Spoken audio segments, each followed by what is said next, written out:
We look this week at the Disney film The Lion King. Um, it is set in the Pride Lands in Africa, where a group or pride of lions rule over the animal kingdom from their area known as Pride Rock. The king of these lions is Mufasa, and his queen Sarabe helps him to rule this land. And they have a son named Simba, who is very much eager to be a king like his father. He sees how great his father is, and so Simba wants to be just like that. And he's looking forward to the day that he gets to be king and rule over all the other animals. Well, Simba's not the only one that would like to be king. Meanwhile, Mufasa's brother, Scar, he's envious of Mufasa, and he's also aware that even if Mufasa was out of the way, he still has to deal with Simba, and so he's envious of both Mufasa and Simba as standing in his way, because he feels that he would be a much better king, or that he has been mistreated. And so he sets out a plan, a trap as it is, to catch his brother and his nephew, and to kill both of them, that he might be able to take over Pride Rock. Well, with the planned stampede that Scar has planned out, Mufasa does sadly perish. And Scar finds out that even his best laid plans have not gone all the way as planned, and that Simba is still alive, even though he was supposed to have been caught up in the stampede as well. And so when Scar finds this out, he seeks out his scared young nephew, blames Simba for Mufasa's death, and then tells him that he should probably just run away where nobody will look for him and accuse him of being such a guilty murderer.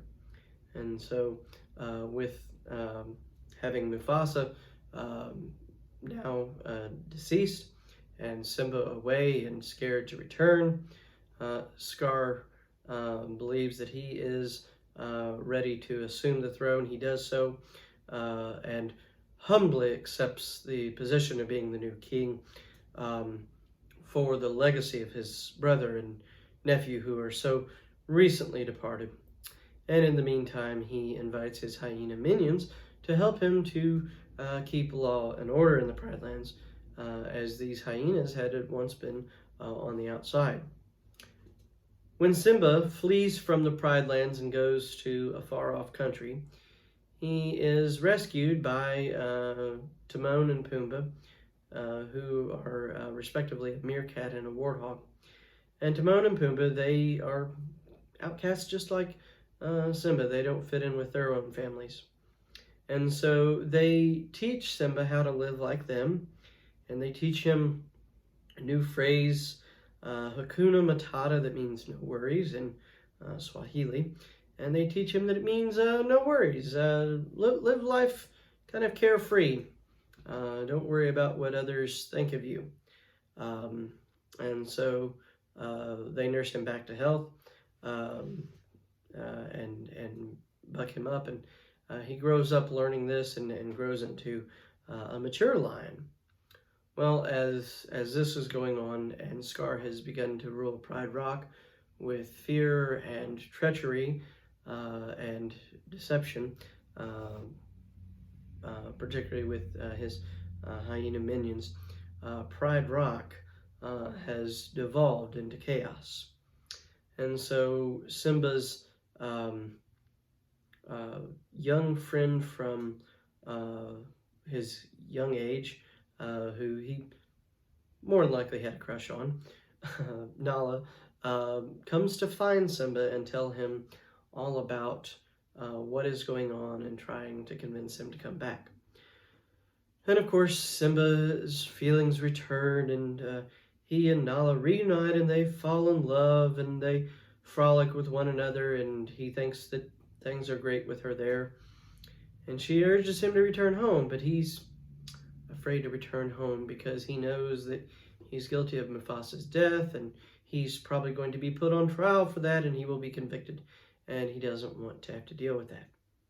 And so he refuses to come back with Nala and assume his rightful place as king. As he's meditating on what it would mean for him to do that, to be king,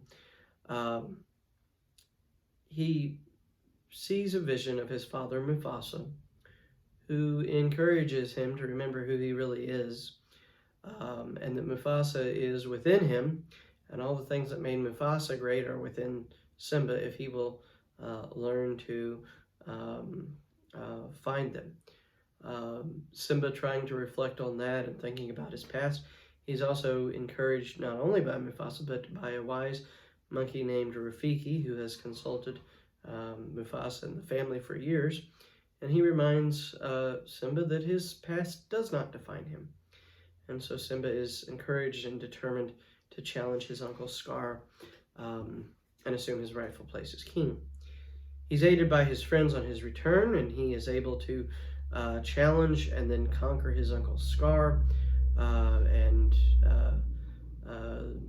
the hyenas turn on Scar, and so as Simba chases them off, he is installed as the rightful king, and as with any good Disney story, he and Nala plan to live happily ever after, and we see kind of a mirroring scene from the beginning of the movie when Simba was born. We see that now Simba and Nala have a little newborn cub of their own, and the circle of life continues, and everything will follow a predicted plan. So we look at this, and maybe we're familiar with the Lion King story, and if we're not even familiar with that, maybe some of us are familiar with a more classical work that it's based on in Hamlet. But as we look at the Lion King, we ask ourselves, as we've done through this month, well, what's the parallel in the Bible? Where's the gospel in this? And you know, for some of our passages, it's a little bit easier to go, well, yeah, I can make the connection. We have to search a little bit more in this week. We know in the Bible that Jesus is called both the king and a lion. So he is a lion king. Our first passage that we're looking at, and more of the focus, is in the book of Genesis, towards the end of Genesis. And this is the end of Jacob's life. And as he is nearing death, he calls in his 12 sons, and he proclaims a blessing over them with a description of who they are, giving them an identity that will be their legacy for centuries and decades to come. And it seemingly is blessed by God, and it is even revealed to Jacob by God to bless his children in that manner, presumably since they all come true. Well, as Jacob gets to his fourth son, Judah, he says, you know, Judah, your brothers will praise you. You'll grasp your enemies by the neck, kind of like a lion. And all your relatives will bow before you. Judah, my son, is a young lion that has finished eating its prey, and like a lion, he's crouching and lying down, and like a lioness who dares to rouse him. And the scepter is not going to depart from Judah, nor the ruler's staff from his descendants, until the coming of the one to whom it belongs, the one whom all the nations will honor. And we go, well, that's a wonderful blessing for Judah to have. It probably doesn't set too well with his brothers, but it's the blessing that Jacob pronounces. And so throughout the Old Testament, through the various judges and rulers, everyone wonders who's going to be this king. And we think about the first king that Israel has. The first king that Israel has is not from the tribe of Judah. It's Saul, who is from the tribe of Benjamin. But the very next king is from the tribe of Judah, from that same line. It is David. David is the king who everybody's been waiting for in Israel. David is probably the most revered king of the Hebrews. And so the people, no doubt, easily see that he is a fulfillment of Jacob's ancient prophecy for Judah. And we look at it and we go, well, David did quite a bit, and he is of that same legacy. He's from that same family. And he did a lot of great things. And even his son Solomon did great things, but did the nations all obey David or Solomon or any of the other kings from that line? And so the Jewish people are thinking, well, there has to be a greater king. As great as David and Solomon were, there's probably one coming who's even greater than they are. And so for several centuries later, they're waiting for this promised, anointed king, this Messiah king. They're waiting for the Messiah who will be king and conquer all these Gentile nations.